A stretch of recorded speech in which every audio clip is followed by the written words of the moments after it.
Assalaamu alaykum wa rahmatullahi wa barakaatuhu. Hordoftoota Ooliyaad OR baga nagaan jiraatanii isiniin jedha. Haadha dammoo barumsa qabadhee isiniif dhiyaadhee jira. Barumsa baay'ee tokko namatti tolu isiniif qabadhee dhiyaadhee isiniin jira.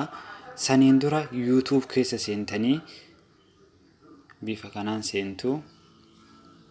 Dursitanii akkana inni seentu as bira bakka sarchii kana bira dhaxxanii asbara dhuftanii bakka sarchii kana bira dhaxxanii asbaratti Ooliyaad OR jettanii ni barreessitu. Sarchi ni gootu. Haala kana isiniif baasa. Barumsa isiniif gadhiisu hundi asbara jira. Dhaxxanii irra gadhuxxuu jechuudha. Achiin booda asbira dhuftanii subscribe gootu jechuudha. Subscribe gootanii mallattoo ufafoo kana xuxxan notification kana ni xuxxu. Asbaratti all bakka jedhu kana ni xuxxu jechuudha. Akkanatti xuxxanii achiin booda barumsa isiniif gadhiisu hundinuu ni argattu jechuudha. Haala kanaan argattu jechuudha.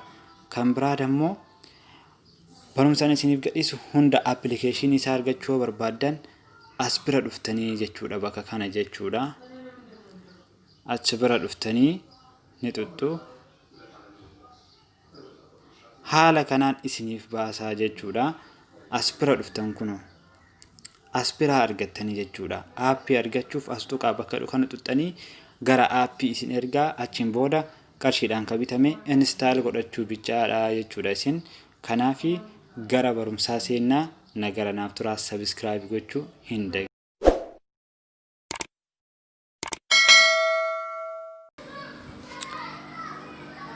Barumsi keenya kan guyyaa har'aa settingii keessaan aappii tokko malee waan biraa bakka biraa osoo hin dhaqin settingii keessaan emailii keenya akkamitti banannaa kan jedhudha. Settingii keessaan banachuun ni danda'ama. Akkasuma dammoo emaila qabdan irraa gara biraatti jijjiirachuu ni dandeettan. Lama yookiin lama ol qabaatan jijjiirachuu dandeettan akka barbaadanitti jechuudha. Inni sun as keessa settingii kana keessa seentu jechuudha. Asbiraan seentu. Nama seenee jira. Seenee wada asbira dhufeetiin akkanatti bakka kana dhufaa jechuudha. Google settingii kana keessa seenaa jechuudha. Google settingii keessa seenee akkana oloofee asbira dhufaa jechuudha. Baakaappii tana jechuudha. Baakaappii tana bira ni dhufaa jechuudha. Isii keessanii seenaa dhuftanii asbira xuxxanii jechuudha. Akkanatti akkaawuntii teessana jechuudha. Asbira jechuudha. Haala kana yoo siintan akkana jiraa jechuudha. Kana gara barbaadanii jijjiirachuu dandeettan. Kan barbaadan emaila keessan irra dhooftaniitiin yoo baay'ee qabaatanis gara barbaadanii jijjiirachuu dandeettanii. Achiin booda dhuftanii asbira okay gootu jechuudha. Kuno argitanii asbiraanis seentuu akkuma duraanii. Kuno kan barbaadan as keessa emaila baay'ee qabaatan jijjiirachuu dandeessu jechuudha. Dhumarra as dhuftanii okay tuttuu jechuudha. Kanaan booda jijjiiramee jira jechuudha. Amma akkaawuntii biraa akkamitti banannaadha? Amma emaila biraa akkamitti bananna? Akkaawuntii bakka kana dhuftanii jechuudha.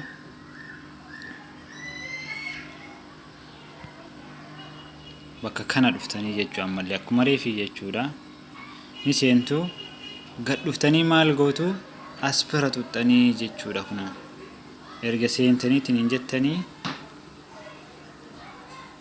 asbira xuxxuu jechuudha. Kuna ada akkaawuntii bakka tana jechuudha. Haala kanaan akkanas fida. Kun bakka kana maal guutanii lock screen keessa waan silkii keessan ittiin cufattan san paaswordii ta'ee piinii ta'ee ka barbaadan san asbira guutanii jechuudha. Achiin booda haala kanaan isinii baasa watti guutan paatarnis ta'ee hundayyuu jechuudha. Haala kanaan yoo isinii baase isin emaila haarawaa barbaadan ta'e asbira dhuftanii jechuudha. Kun asbirri kun dammoo inni kun ka duraaniiti waan ta'eef isin dammoo asbira dhuftanii jechuudha. Next asbira erga xuxxanii myself bakka tan argitanii for myself bakka tana isarra dhuftanii jechuudha. Haala kanaan isin yoo baasetin hin jedhe haala kanaan isinii baasaa isin dhuftanii kanniin lamaan keessaa jechuudha. Kun first name maqaa jalqabaati, kun maqaa itti aanu jechuun ka abbaa keetii yookiin immoo waan barbaadden banachuu dandeetta jechuudha. Mi'a fakkeenyaa fi first name kana jechuudha.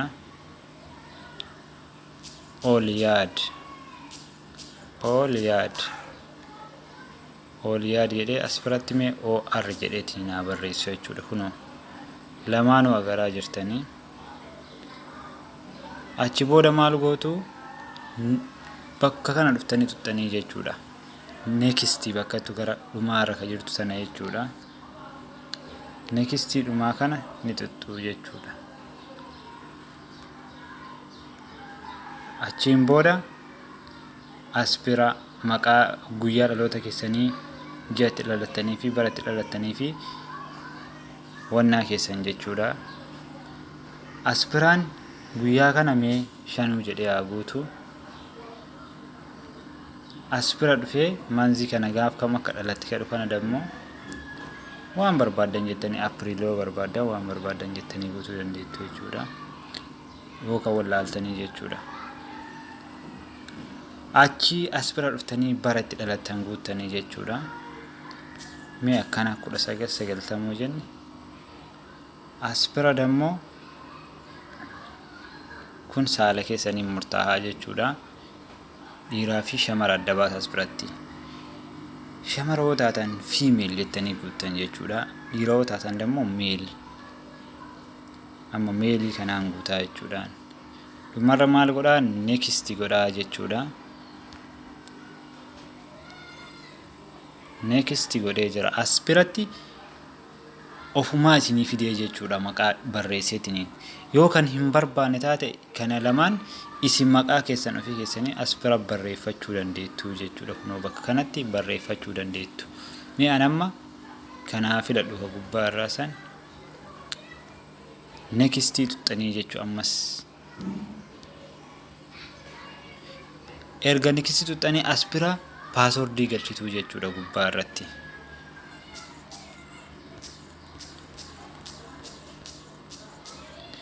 Ammas ka gadaan irratti kama achi gubbaa galchitan san deebistanii guutuu jechuudha jalattis jechuudha.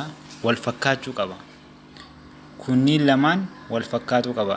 Yoo dogongora ta'e isinii hin banuu jechuudha. Dhumarra dhuftanii next tuttuu jechuudha. Aspira phone numberii keessan guuttanii jechuudha. Aspira dhuftanii phone numberii ka barbaadan jechuudha. Aspira guutuu dandeettanii mee kiyyaa guutuu.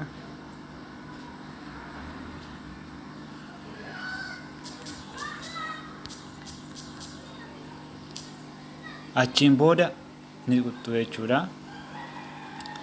Koodii aspira isinii erga ofii isaati jechuudha. Kun aspiratti kun naa dhufee jira jechuudha. Bas banamee jira jechuudha.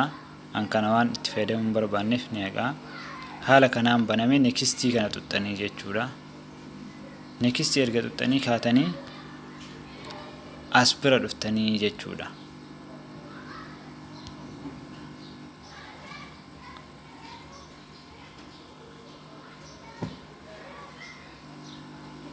Kunoo haala kanaan banamu jira jechuudha. Akkiifsi bakkeetti kana tuttanii jechuudha. Dhumarra akkiiftii gootanii ennaaniin isinii banamee jira jechuudha. Dhumarra okay gootu asuma bira jechuudha. Banamee jira jechuudha. Bakka change bakka kanarra gootaa jechuudha. Kunoo haala kanaan banamee jira jechuudha. Hayee galatoo maagaa aappii biraatii walitti deebinuuf nagaara naaf tura.